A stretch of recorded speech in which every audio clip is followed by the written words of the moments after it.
evening. Welcome once again to the Reading Room. Over the past few weeks, we've spoken to men who fought at Waterloo, at the Messines Ridge, and in places that officially never existed. Tonight is rather different. My guest has also seen more than his fair share of unpleasant places, but unlike William, Hugo, or Dusty, he wasn't born into any of this. He didn't inherit 8 centuries of history. He wasn't expecting immortals, and he certainly wasn't expecting me. Tom Hampton, welcome. Thank you, Roger. I'm still not entirely convinced this wasn't all an elaborate practical joke. After nearly 10 years, well, especially after 10 years, if someone had told me in 1985 that one day I'd be sitting in a medieval priory drinking whiskey with people who remembered the Crusades, I'd probably have had them medically assessed. And quite sensible too. Problem is, you'd have been wrong. That became something of a theme. It did. Well, let's begin before all that. Not our chat, not William, not Lord Lionel. Let's talk about Thomas Hampton. Well, utterly ordinary, really. At least that's what I thought. A fairly normal upbringing. I was interested in history, always fascinated by soldiering. I ended up at Sandhurst, commissioned into the King's Regiment, completed the platoon commander's battle course, and imagined my career would be very much like every officer before me. Training, exercises, Northern Ireland, Germany, perhaps Staff College if I was lucky. Nothing particularly remarkable, except that you were rather good. Well, reasonably competent. The Director of Infantry's prize isn't merely reasonably competent. I knew you'd bring that up. Because William noticed. Apparently, although I didn't know until years later. That's the strange thing about William. You discover he's been quietly observing your life long before you've ever heard his name. He has a habit of doing that. So when did the military life become real for you? Northern Ireland. Nothing prepares you for that. Exercises are exercises. South Armagh wasn't. You very quickly realise people genuinely wanted to kill you. That sharpens one's thinking. You were very fortunate with your company, I suppose. Yes, very. Wonderful soldiers, outstanding NCOs. Friendships that have lasted a lifetime. We laughed constantly. People sometimes struggle to understand that. They imagine soldiers in war spend every waking moment being serious, which is absolute nonsense. The darker things become, the more important the humour is. Sometimes it's all you've got. I've often thought civilians misunderstand military humour.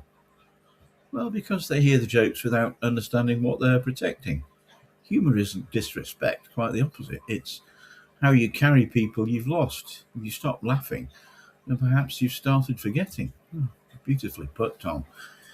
Your first encounter with Eamon Devlin nearly ended rather badly. Nearly? That's a generous description. I was moments away from becoming another anonymous body in South Armagh. Bill Miller did warn you. Repeatedly. He told me, "You're too close." He wasn't wrong. I'd managed to get inside Devlin's circle under my cover identity. The problem was, I'd succeeded rather better than was healthy. And then Devlin looked at me, I think, really looked, not suspiciously, curiously. Then everything changed. I didn't know that at the time. I only knew that it felt wrong, very wrong. The atmosphere changed in seconds. It's difficult to explain.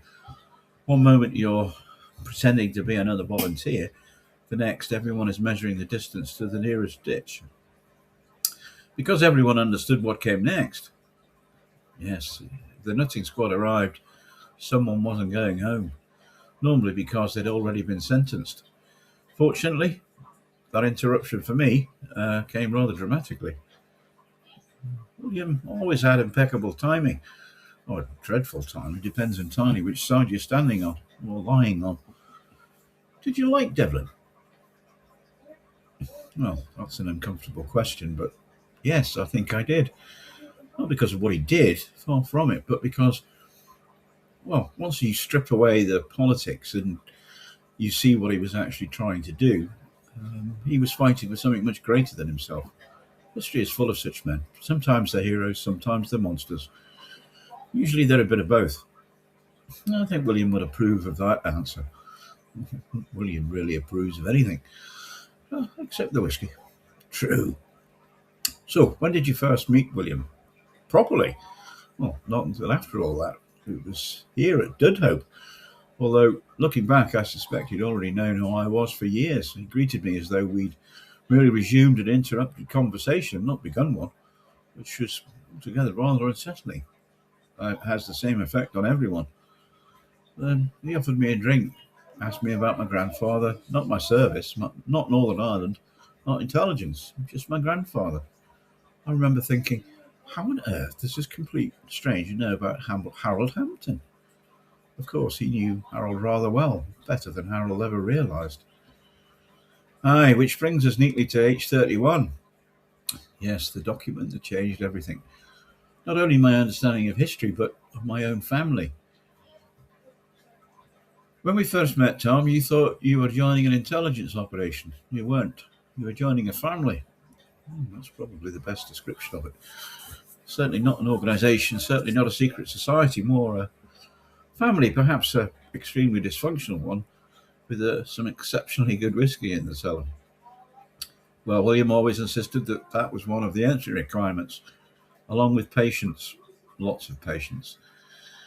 Because nobody really ever tells you everything, William especially. Well, William is the worst. You ask him a perfectly straightforward question, he disappears for a fortnight, returns with a 14th century manuscript, answers a completely different question, and somehow you've learned something profound. That's remarkably accurate. It's infuriating. Except it usually works. It always works, which is even more irritating. Let's talk about your grandfather, Harold Hampton. Grandad never imagined he'd become important. He wasn't looking for history. He wasn't, well, certainly wasn't looking for immortals. He was simply trying to survive Messines, like every other soldier who was there, until Lieutenant Hugo Gillard handed him a geophone. Exactly. What an extraordinary decision. One ordinary soldier listening through the clay, nothing remarkable, until the voices. Did you believe it immediately? Well, no, not remotely. When William first showed me the statement, I assumed concussion, battle fatigue, shell shock, every possible rational explanation, because that's what historians do. They test evidence. They don't fall in love with it. Yet Harold's statement refused to disappear. Well, yeah, because it was consistent, painfully consistent, interview after interview, the same names, the same words, the same sequence. The RMP thought he was exhausted, perfectly understandable, except he never changed the story, not once. Then Eleanor found something. Yeah, everything changed then. The marginalia. Exactly. For decades, people had read H31. Everyone focused on Harold's statement, quite rightly. But Eleanor has a remarkable ability to notice what everyone else ignores. She wasn't reading Harold. She was reading the margins. That's rather appropriate for a historian. Very. Because history isn't always written in the main text. Sometimes it's written by somebody with a pencil 50 years later. Do you remember the moment? Perfectly. William and I were reading through the transcript together. Everything seemed familiar. Then there were these tiny annotations, questions, cross-references, corrections. Somebody had been quietly extending Harold's work, not changing it, building upon it. WB. Yeah, it's just two initials, WB. That was all. For a while, we all wondered who on earth WB was. Until Molly solved it for us, as she usually does. You looked genuinely shocked. Well, because the answer wasn't merely another historian, it wasn't an archivist, it was even someone inside. Well, it wasn't someone inside the Equis Bellici, it was family. Did that disturb you? Profoundly.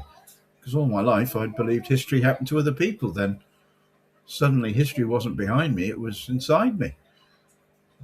John Comyn. Yeah, the Red Comyn. Murdered before the altar at Greyfriars, one act, one king, one murder. 7 centuries of consequences, and somehow Harold Hampton, then me. How did it feel discovering that? Oddly, not exciting, comforting, almost inevitable, as though a question I'd never consciously asked had quietly been answered. You then discovered something else. Yes, you. Sorry about that. I remember looking across the table at you, Roger, and saying, "You're joking." You simply shook your head. No drama, no flourish, just no Tom. It wasn't something I'd ever spoken about. Exactly. Never used it, never traded on it, never even mentioned it. William had known all along, of course he had. But he never thought it important because people, he thought that didn't matter. Character matters more. William always, he was always recruiting people, never pedigrees. That's precisely why the organisation has survived. Had it become hereditary, it would eventually have become exactly like the people we oppose. Oh, that's an interesting observation. Well, history proves it. Institutions that value blood over merit always decay eventually. Which brings us back to H31. You once said to me that Harold Hampton carried perhaps the most important intelligence report in history without ever understanding it. Do you still believe that? Yes.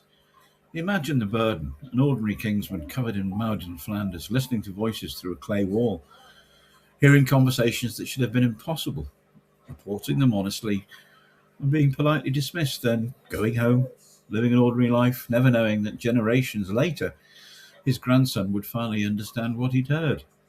I find something profoundly moving about that. History often celebrates the generals. Sometimes it's carried forward by a private soldier who simply tells the truth, and by a grandson who refuses to let anyone forget him.